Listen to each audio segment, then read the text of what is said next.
Assalamualaikum warahmatullahi wabarakatuh.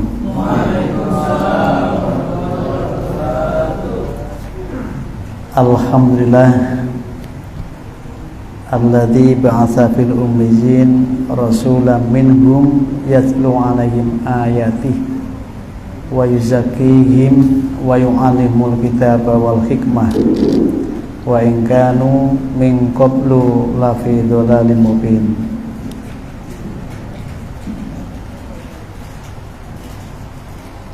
Asyhadu an la ilaha illallah wahdahu la syarika lah wa asyhadu anna Muhammadan abduhu wa rasuluhu la nabiyya wa la rasula ba'da. Raditu billahi rabban wa bil islami dinan wa bi Muhammadin nabiyya wa rasulan. Rabbana zidna ilma warzuqna fahma waj'alna min ibadikas sholihin. Amin. Hadratal muhtaramin, para alim, para sesepuh, bini sepuh, pemuka agama, tokoh masyarakat yang kami muliakan, Angkatan Muda Muhammadiyah Patran yang kami banggakan, seluruh jamaah Masjid An-Nur yang dimuliakan Allah. Alhamdulillah malam ini kita bisa berada di rumah Allah Masjid An-Nur dalam bingkai untuk fadzakir fa inna dzikra tanfa'ul mu'minin, melakukan peringatan yang mana peringatan itu diharapkan memberikan manfaat bagi kita yang memiliki keimanan. Karena walaupun diadakan peringatan, tetapi kalau tidak ada ikatan iman, itu sulit untuk bisa berubah dari yang tidak baik menjadi baik, dari yang penuh kekurangan menjadi sempurna. Itu bergantung iman yang ada di dalam jiwa kita. Peringatan Maulid Rasulullah SAW yang oleh jumhur sejarawan itu tanggal 12 Rabiul Awal tahun Fil atau tahun Gajah, itu menjadi tengara hari waktu di mana Kanjeng Nabi Muhammad SAW dilahirkan di dunia ini pada hari apa itu? Hari Senin. Nah, untuk itu kita berusaha untuk menjadikan momen ini berevent, kesempatan ini punya kegiatan, walaupun tidak ada perintah peringatilah hari kelahiranku, tidak ada perintah. Bahkan kadang-kala ada yang berlebihan, sampai-sampai siapa yang memperingati hari kelahiranku maka haram baginya untuk neraka. Saking berlebih-lebihan untuk menyangatkan bahwa penting memperingati Maulid Rasul itu.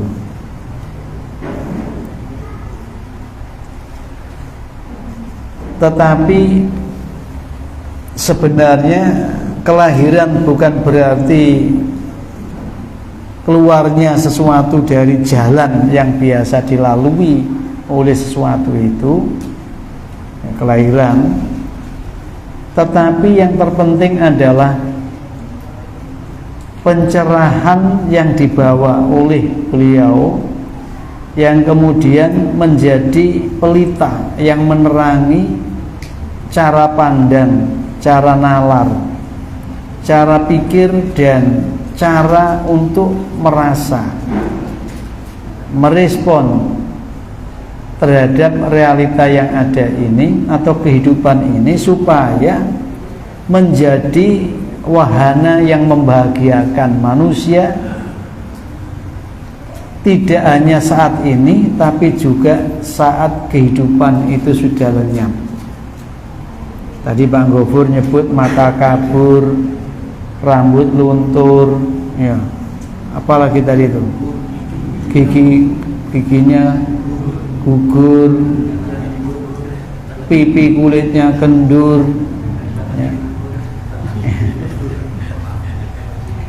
Tambahnya kebablasan, ngomongnya ngalor ngidur, tur ngawur.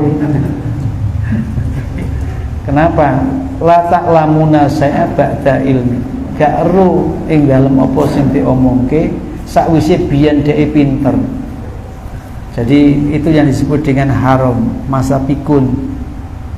Jangan dikira orang yang sekarang pinter itu besok tetap pinter.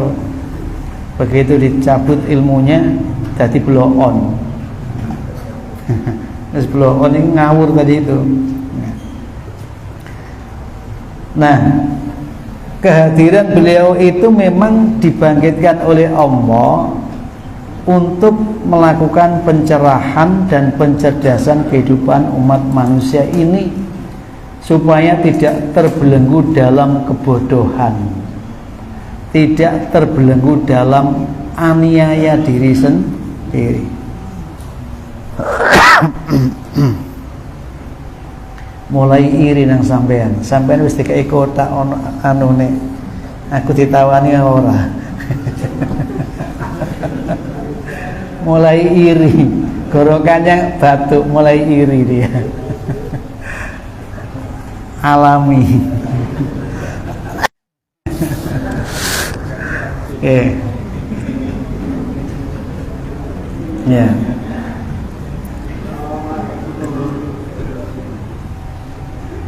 Kalau yang dibaca oleh Mas Ubed tadi, surat Ahzab terkait dengan Rasulullah Muhammad SAW itu, kehadirannya menjadi uswah, teladan utama. Tetapi bukan untuk semua orang. Artinya Allah memberikan satu pernyataan yang cukup jelas dan gamblang, bahwa di dalam diri Rasulullah SAW itu ada percontohan yang utama. Itu tidak bisa diterima serta-merta oleh siapapun, tapi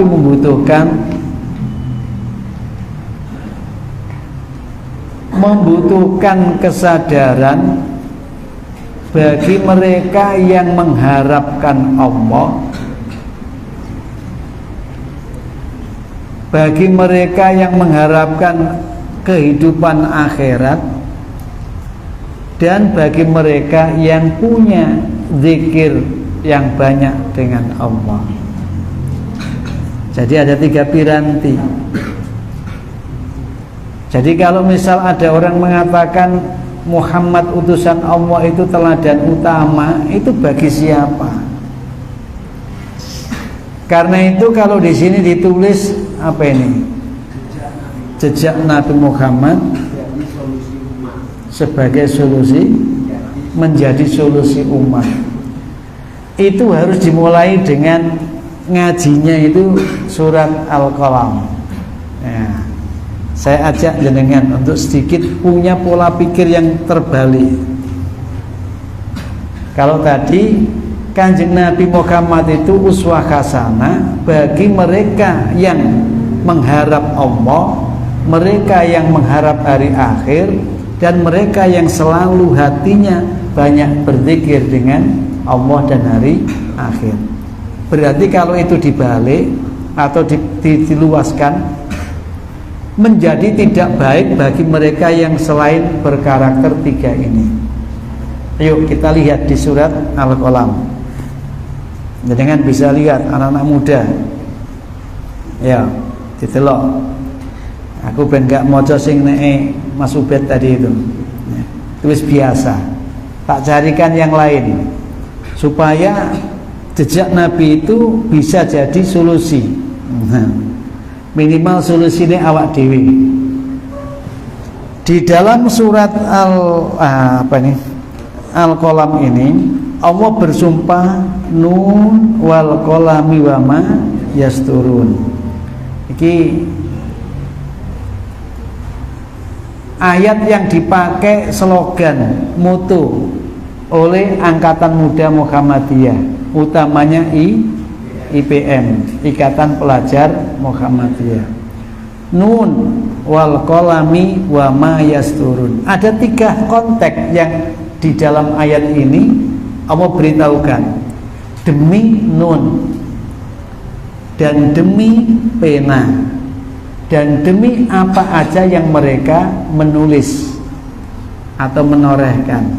Ada 3. Nun itu kalau kita belajar di dalam ilmu tafsir, nun, alif lam mim, ha mim, shad, kaf, ha ya ain shad dan seterusnya, itu seluruh ahli tafsir mengatakan wallahu a'lamu bimuradi. Hanya Allah sendiri yang tahu maksudnya. Tetapi nun itu adalah harfun, huruf min hurufil hijaiyati, dari beberapa huruf hija. Salah satu huruf itu kalau dimaknai al-harfu itu artinya as-sorfu. Jadi harfun itu artinya, huruf itu artinya perubahan. Huruf itu artinya perubahan. Jadi khilfun perubahan, harfun perubahan. Nah, Allah bersumpah demi huruf nun, perubahan yang terjadi, yang menjadi misteri Allah sendiri yang tahu. Banyak manusia yang tidak tahu. Jadi yang mengetahui pasti perubahan itu hanya Allah. Dan hakikat yang terjadi dalam hidup itu adalah perubahan. Allah bersumpah dengan perubahan. Apakah perubahan itu disadari manusia atau tidak? Wal qalami, dan Allah bersumpah dengan alat yang digunakan untuk menulis, pena. Allah bersumpah dengan alat yang digunakan untuk menulis, pena. Maka di dalam tafsir itu sering dinyatakan awal yang dicipta oleh Allah Subhanahu wa ta'ala dalam kehidupan ini namanya Al-Qalam. Pertama kali yang dicipta oleh Allah sebelum semesta ini terwujud adalah kolam. Bukan kolam renang. Kolam adalah pena, alat yang digunakan untuk menuliskan atau membuat mindset atau bikin set plan, membuat kerangka. Jadi grand design, alat yang digunakan untuk mendeteksi, mengukir. Ya. Maka nanti seluruh kehidupan itu tidak akan terlepas dari yang namanya al-qalam. Bahkan Nabi kemudian menyebut ketika kolam itu berhenti di saat manusia sedang tidur, di saat manusia sedang lalai, di saat manusia sedang gila.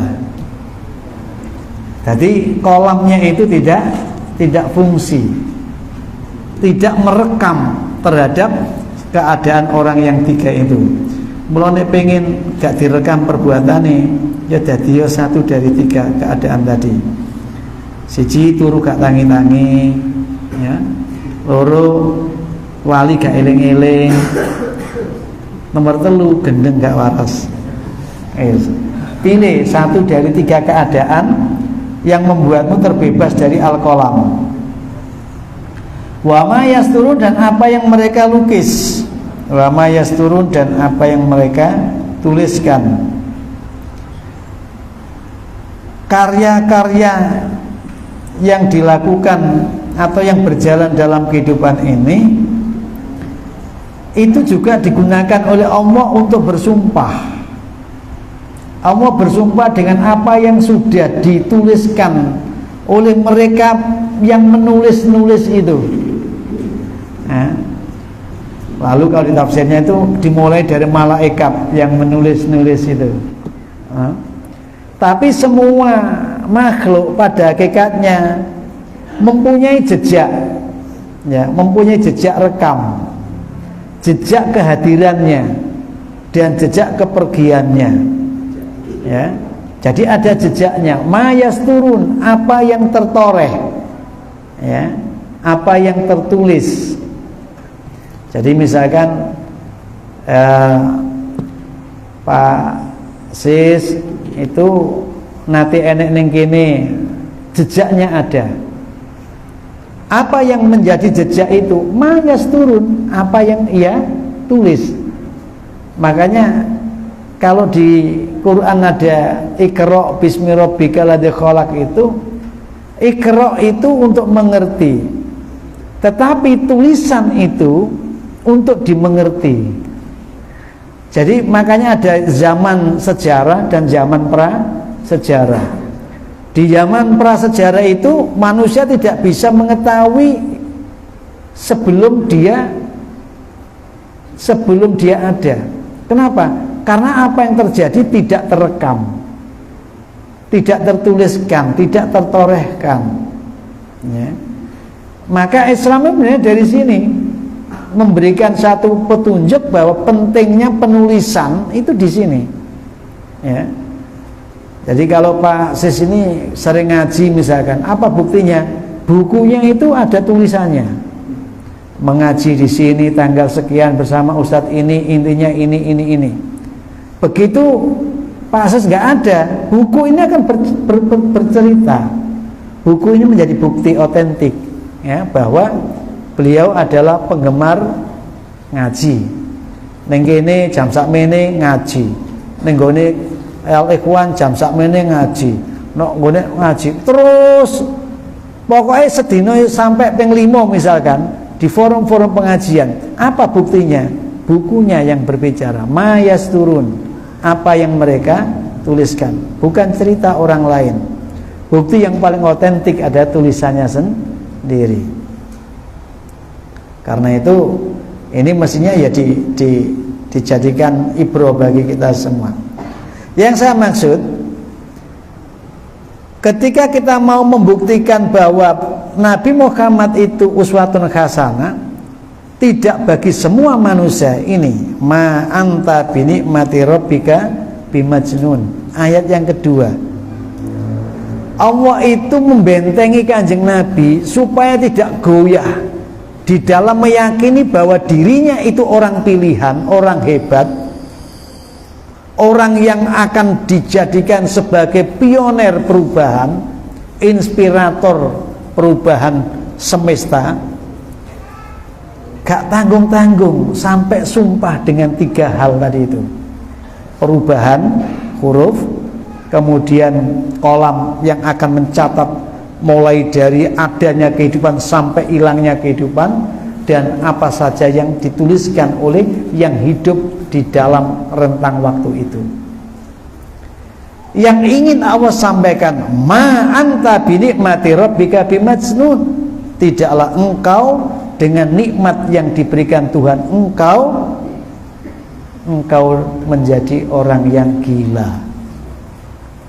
Sing ngomong Gusti Allah, berarti situasi yang melingkupi kehidupan kanjeng Nabi itu luar biasa, tekanan-tekanan yang menyudutkan beliau, memojokkan beliau secara psikologis, sampai Allah sendiri mengatakan, demi perubahan huruf nun, demi kolam yang terus merekam mulai ada kehidupan sampai jagat ini kukut, demi apa saja yang mereka catat dan rekam dalam sejarah hidup masing-masing makhluk itu, ma anta binikmati rabbika bimajnun, tiadalah engkau Muhammad dengan nikmat yang diberikan Tuhanmu berupa kenabian, Ya toh?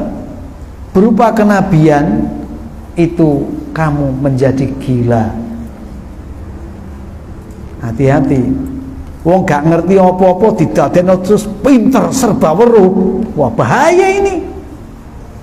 Kalau tidak punya kesiapan mental yang kuat, dadine ndeleming karepe dhewe. Ya toh? Gak wae ngomong-ngomong. Kenapa? Karena dia bisa untuk menangkap sesuatu yang tidak bisa ditangkap oleh umumnya manusia. Ya toh? Dia bisa melihat sesuatu yang semestinya itu, yang mana seluruh manusia tidak bisa melihat seperti itu. Tadi gampangane aku ndelok ngene iki, nek umpama aku ki dikeki kenabian nubuwah, ndelok wajah jenengan kabeh iki, iso-iso warnane duduk menungso iki sih. Sesuai otaknya masing-masing itu. Ayo isi otaknya apa di situ? Muncul ana sing koyo curut. Ya, sing ngomong koyo apa? Tambah menang, mengaum. Gitu. Koyo serigala. Ya. Orang yang diberi pengetahuan yang melebihi umumnya masyarakat itu justru sangat sulit memposisikan diri. Ya, sangat sulit.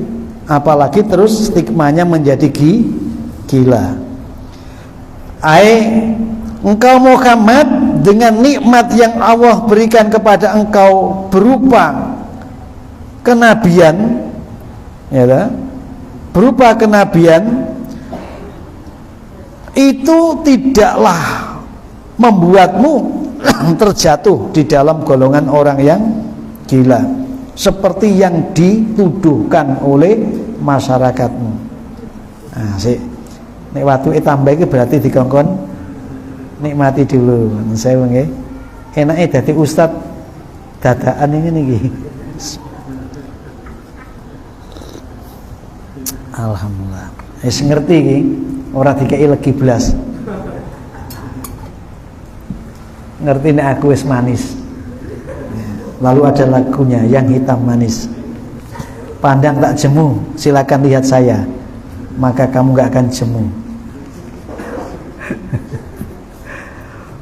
Jadi kenabian itu kenikmatan yang melebihi batasan kemanusiaan.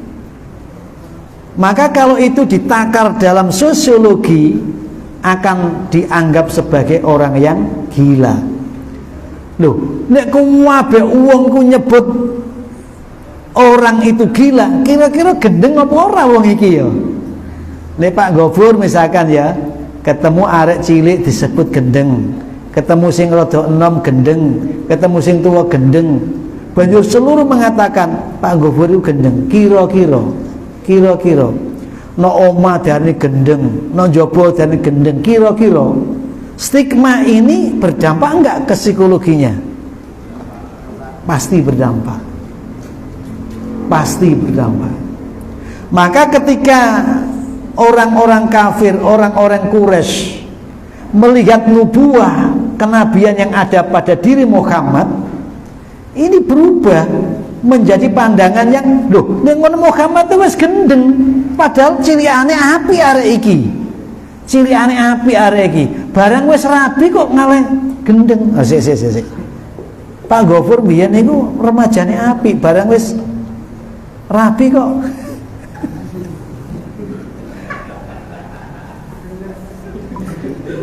Sik. Loh, ya justru itu. Karena dia mendengar sesuatu yang orang lain tidak mendengar. Dia tahu sesuatu yang orang lain tidak tahu. Ya kan? Padahal dia asalnya tidak tahu. Gak apa-apa, gak dididik di sekolah formal kok. Gak dididik jadi sarjana. Tapi kok ngalah pinter. Waduh, iki mesti ono sing nempel iki, Mbak Buyute iki. Baik Gofur sapa? Wes diteguhkan. Berarti sejak Nabi Muhammad, saya tidak bicara kelahirannya ya. Sejak Nabi Muhammad dilahirkan sebagai Rasul, wa ma Muhammadun illa rasul, ya ta? Muhammad tiada lain kecuali seorang rasul. Karena yang mau kita ingat ini adalah misi rasulnya, ya. Bukan Muhammad dilahirkan dari orang Arab, kemudian orang Arab lebih baik dari orang Ajam, bukan itu. Tapi kita ingin mengcover bahwa kelahiran Muhammad sebagai rasul, wa ma Muhammadun illa rasul, itu memiliki dampak yang luar biasa yang mesti diteguhkan oleh Allah kepada Kanjeng Nabi, supaya Nabi nggak bimbang, nggak ragu kalau dirinya adalah rasul. Wa inna laka la'ajran ghaira mamnun, dan sesungguhnya bagimu wahai Muhammad benar-benar imbalan pahala yang amat sangat besar yang tidak akan pernah terputus. Coba.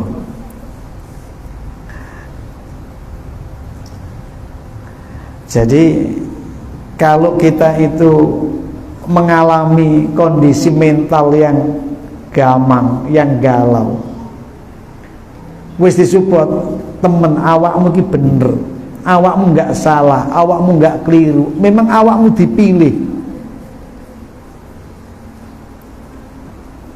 Itu tidak mampu untuk bisa menahan kerasnya tantangan yang ada tadi itu, sampai disupport, wahai Muhammad, apapun yang kau lakukan sekecil apapun akan aku imbali dengan upah yang tak pernah terputus.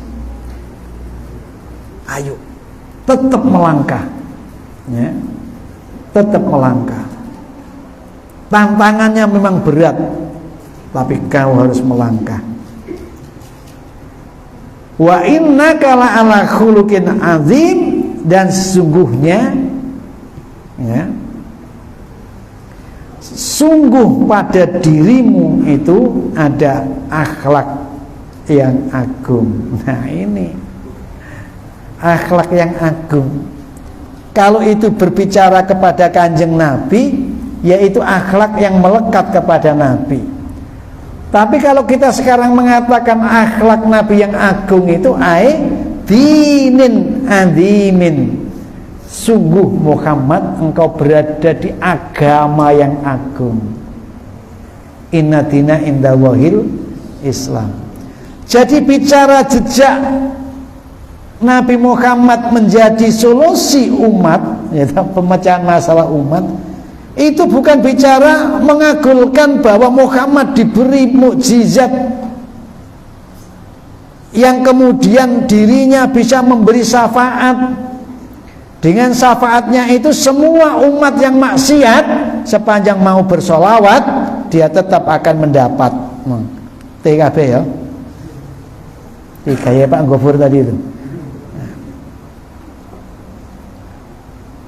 Tetapi wa innaka la'ala khuluqin azim itu terletak kepada ad-dinin azimin, agama yang dipeluk, dianut, diamalkan oleh Kanjeng Nabi, itu agama yang sangat agung.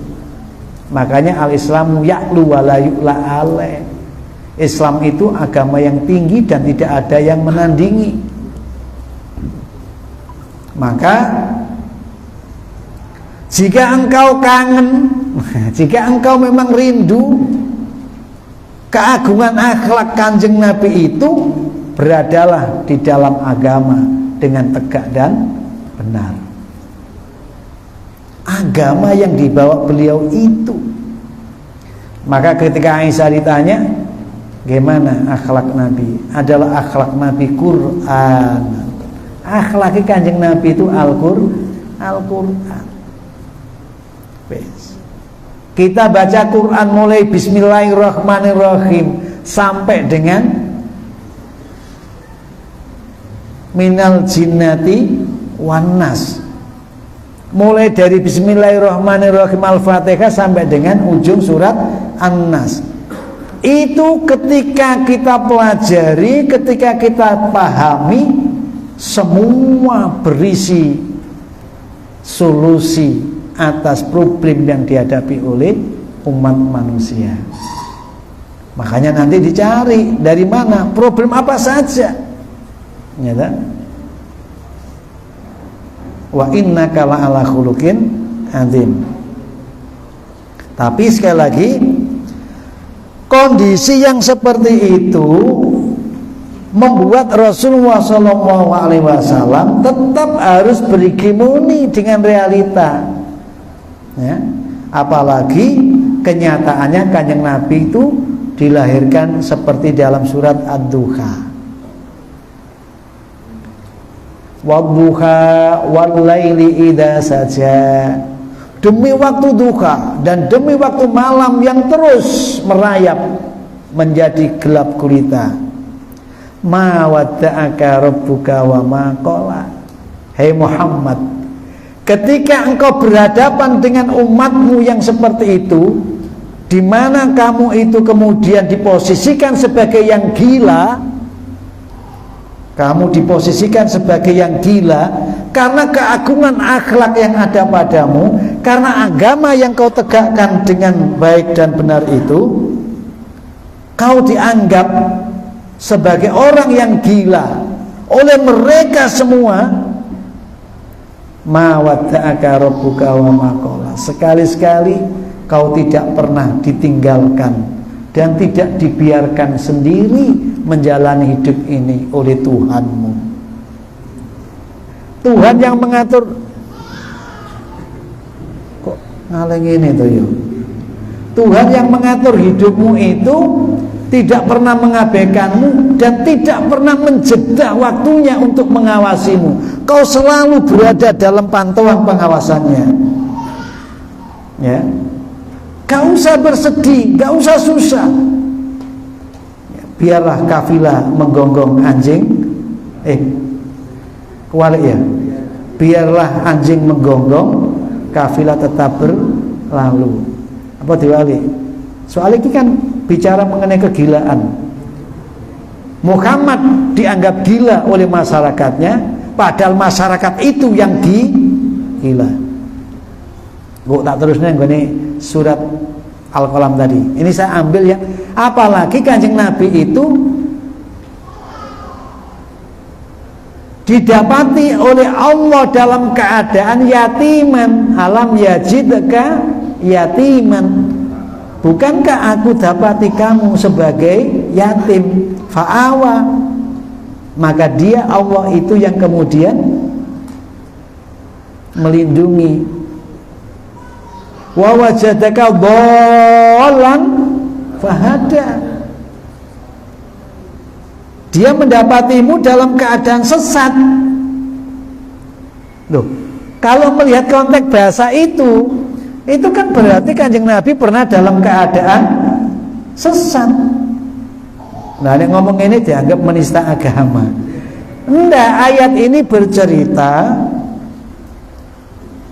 bahwa Allah itu mendapati Muhammad itu dalam keadaan bolang fahada. Pengertian sesat di situ, di tengah kerumunan masyarakat yang gila tadi itu, dan menganggap Muhammad itu sebagai orang yang gila, padahal mereka sendiri yang gila. Ini gak megila nah situasi gini nih. Maka kebatinan Nabi tentu mengalami kegamangan. Fahada. Kemudian aku bimbing, aku tuntun, aku tunjuki. Berarti kalimat dolan itu hanya sebagai muqaddimah yang layak mal, tidak berfungsi. Dalam bahasa itu, bukankah aku dapati kamu miskin, kemudian aku beri kecukupan? Berarti saat itu Nabi sudah berkecukupan.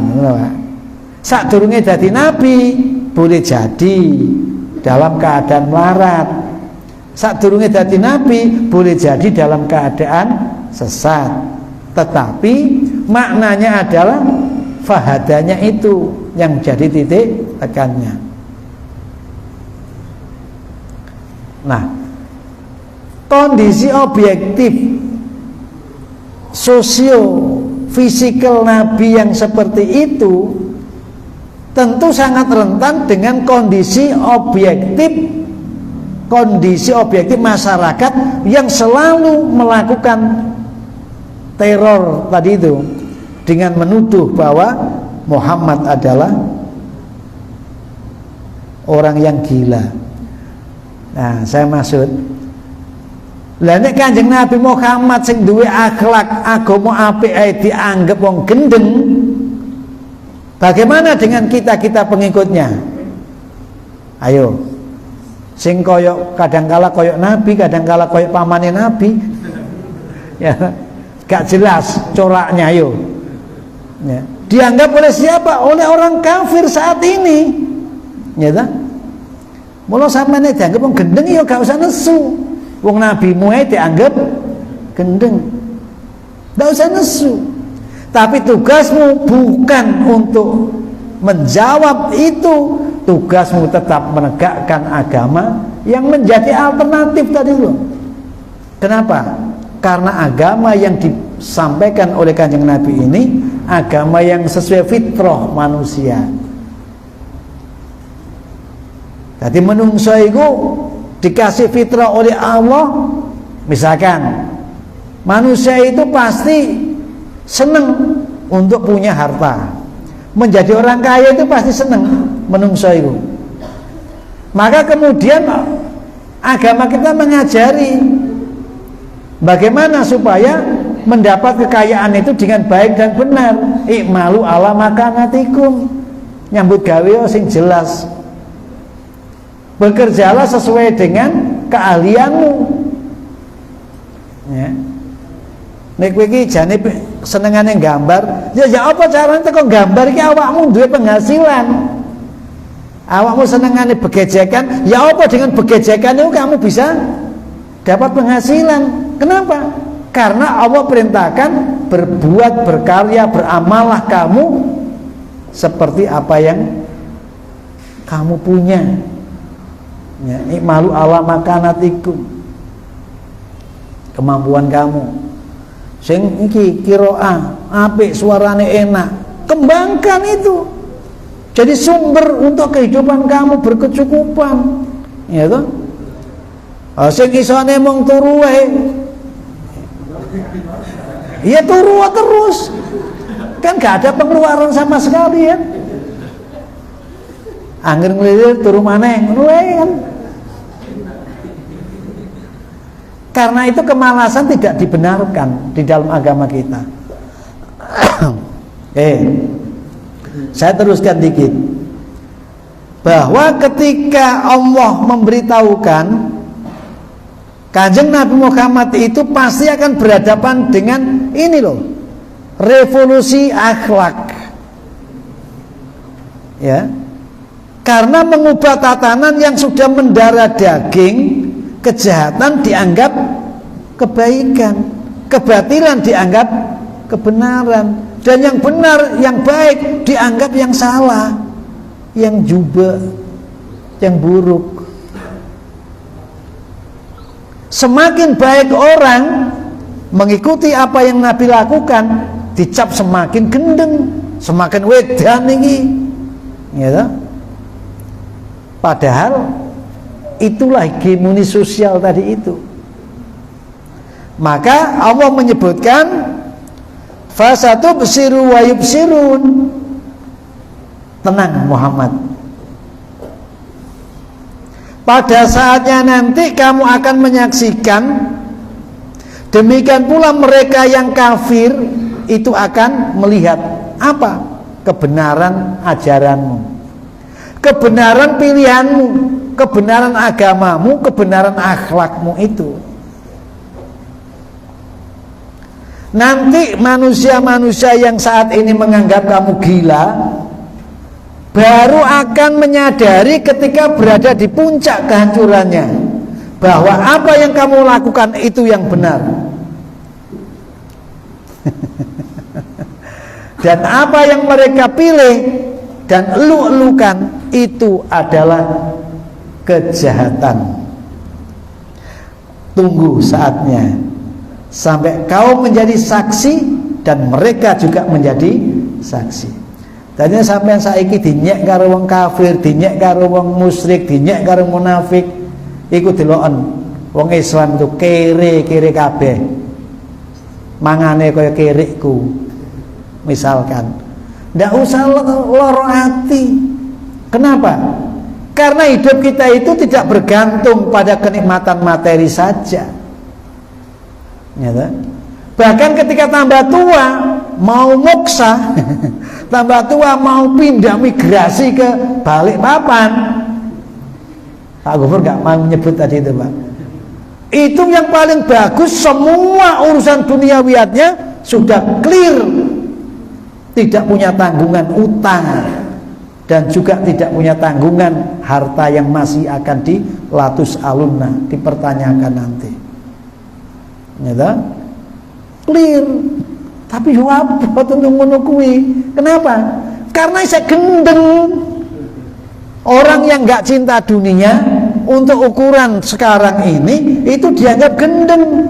Ono dum-duman kok gak gelem teko. Jajal Pak Gubernur ngundang ning kene. Dalam rangka Maulid Nabi, kami himbau seluruh masyarakat Jember hadir ke Masjid An-Nur. Setiap yang hadir kami siapkan 500.000 rupiah. Nggak usah antri, begitu datang sudah siap diberikan. Saya yakin yang nggak datang pasti itu orang gila. Bahkan yang gila sekalipun akan datang. Ya, kenapa? Karena tadi itu masih dalam posisi mindset kegilaan ini masih bertarung antara yang hakiki dengan yang ilusi itu. Nah, yang banyak ini masih ilusi. Ya. Maka nanti semua akan diperlihatkan dan memperlihatkan dirinya masing-masing. Bi'ayyikum maftunun. Siapa di antara kamu yang betul-betul dalam keadaan terfitnah? Sopo sakjane kurban? Kok ngaleng ini ya? Apa gak gelem banter-banter ya aku ya? Ya wis tak alon-alon ae.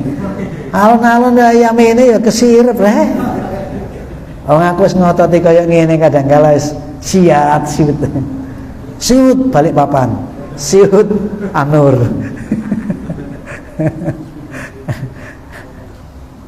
Lah isane gak siut-siut. Iki kok sawangan ndukur kabeh kayak ngisor. Ya. Nanti akan diketahui siapa yang betul-betul tertuduh dan terfitnahnya itu siapa. Ya. Maka kemudian ayat berikutnya, Inna rabbaka wa'alamu dhallan sabili, sesungguhnya Tuhanmu lebih tahu siapa yang sesat dari jalannya dan siapa yang mendapat hidayah darinya. Fala tuti'il mukadzibin. Karena itu gimuni ini wahai Muhammad, kamu jangan ikut seperti mereka yang bikin kebohongan. Kau dituduh berbohong, kau dituduh sebagai orang gila, gak usah nuduh mereka gila, gak usah menuduh mereka bohong. Karena kegilaan dan kebohongan akan ditanggung mereka masing-masing. Waddu la tudhinu fayudhinun. Maka jangan belas kasih sehingga kau ikut lemah mengikuti apa yang mereka cemoohkan kepadamu. Arek nom dilokno sithik ngambek. Wong tuwek disinggung sithik nesu. Padha iku alamat gak punya sifat menjadi solusi bagi problematika umat. Ya. Karena itu ini penting saya sampaikan. Wala tuti kulla khalafin muhin, dan juga jangan ikut-ikutan orang yang banyak sumpah serapah lagi hina. Wong biyen niku nek pengen nguwatno awake sing apik, sumpah iku sak nggen-nggen, Pak. Wallahi aku mau ABCD, wallahi duduk wallahi. Ya. Menjaminkan Allah untuk kebohongannya. Khalafin muhin. Dan juga kita diingatkan ya, bahwa ketika kita itu melihat Rasul diperlakukan seperti itu, kemungkinan kita juga berhadapan dengan realita yang tidak jauh berbeda. hamazim masna'im binamim. Mereka banyak mencela dan terus membembuskan fitnah dalam kehidupan ini. Sampai ketemu karo komunitas seperti itu.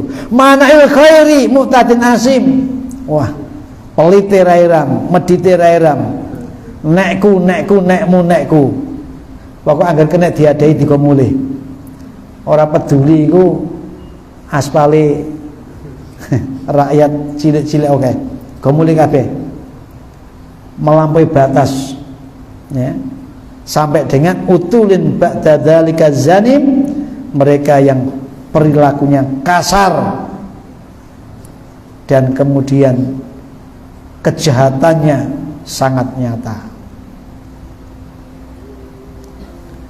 Kenapa begitu? Angkana damal wa banin, karena mereka mengunggulkan kekayaan dan anak-anaknya. Jadi agul-agulane itu biasa ya sugih tur akeh koncone. Sehingga dia bisa mengatakan idza tudana ayatuna qala satir awal, aparah sing disampaikan Muhammad kepada kita itu hanya dongeng-dongeng yang tidak ada buktinya, padahal fakta satu demi satu terungkap dengan pasti, tapi tetap aja mereka tidak bisa menerima. Itulah yang saya maksud Bapak Ibu dan sekalian, bahwa Kanjeng Nabi Muhammad itu uswatun hasanah bagi 3 karakter yang melekat pada manusia itu.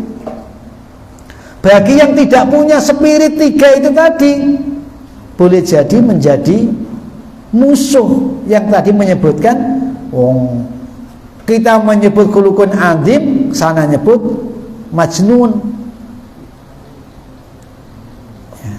Karena itu penting bagi kita sebagai generasi yang datang kemudian ini, tidak hanya bagaimana meniru kebaikan yang ada pada diri Nabi, tetapi bagaimana mempertegas diri sebagai pengikut Nabi, tidak mudah goyah oleh situasi dan kondisi yang berkembang. Nah, insya Allah caranya bagaimana supaya itu nanti dibaca surat Jum'ah. Bagaimana kemudian Nabi sampai bisa mengubah tatanan masyarakat yang pembenci kepada beliau, terus kemudian menjadi pecinta kepada beliau. Bagaimana cara untuk mengubahnya? Itu jelas. Waladhi ba'atsa fil ummiyyin rasulan minhum yatlu 'alaihim ayati. Jadi Nabi itu membacakan dengan mendalam tanda-tanda keagungan Allah yang ada dalam kehidupan ini. Mula ayat-ayat yang dipakai adalah ayat yang menghidupkan roh manusia itu supaya sadar. Misalkan min ayyi syai'in khalaqah min nutfatin khalaqah, dari mana manusia lu dibikin, dicipta. Kamu itu dicipta dari nutfah. Diingatkan min ayyi syai'in khalaqah. Terus ayat-ayat itu dibacakan melalui, coba lihat ini peristiwa dan kejadian di semesta. Wa yuzakihim, kemudian dibersihkan cara nalarnya, sing kotor-kotor, yang terkena bias-bias dari sejarah yang tidak benar, masa lalu, diresiki dikit-dikit cara pandangnya, ya. Wa yuzakihim biha, dibersihkan hati-hati itu dengan tanda-tanda keagungan Allah. Wa yu'allimumul kitab, baru kemudian diajarkanlah Alkitab yang mereka punya. Wal hikmah, dan kemudian diajarkan yang berpikir agak mendalam, hikmah. Tidak semua peristiwa bisa dipahami sebab akibatnya, diajak berpikir hikmah. Tidak semua peristiwa bisa dimengerti melalui pendekatan sebab akibat. Aku sugih soalnya nyambut gawe, nyatane ana wong nyambut gawe ya ora sugih-sugih, ngono lho. Itu bil hikmah, dijak untuk pikir jalan. Wa in kana min qablu fi dhalalim mubin, meskipun dulunya mereka itu sesat, tapi dengan pengajaran seperti itu jadilah tercerahkan, tercerdaskan. Maka mari ingin untuk menjadi solusi umat, maka minimal kita tidak jadi masalah bagi umat. Ngono ya. Jadi kita pemuda-pemuda itu nek pengen dadi solusine umat, yo ojo dadi masalahe umat. Wis digoli dhewe engko anune. Baik, saya kira itu pengantarnya. Kalau mau diskusi sampai nanti subuh nggak apa-apa. Saya siap melayani, ya. Tapi untuk sementara sampai di sini dulu. Nah, biar tidak saya saja yang ngomong, karena saya nggak tahu persis yang sampean inginkan apa. Karena saya hanya membawa materi dari sisi yang berbeda. Yang selama ini, ya, kita Nabi memberikan contoh lemah lembut begini macam-macam. Saya ambil dari itu semua menurut orang kafir dianggap perilaku gila. Yes, monggo, ayo Mas.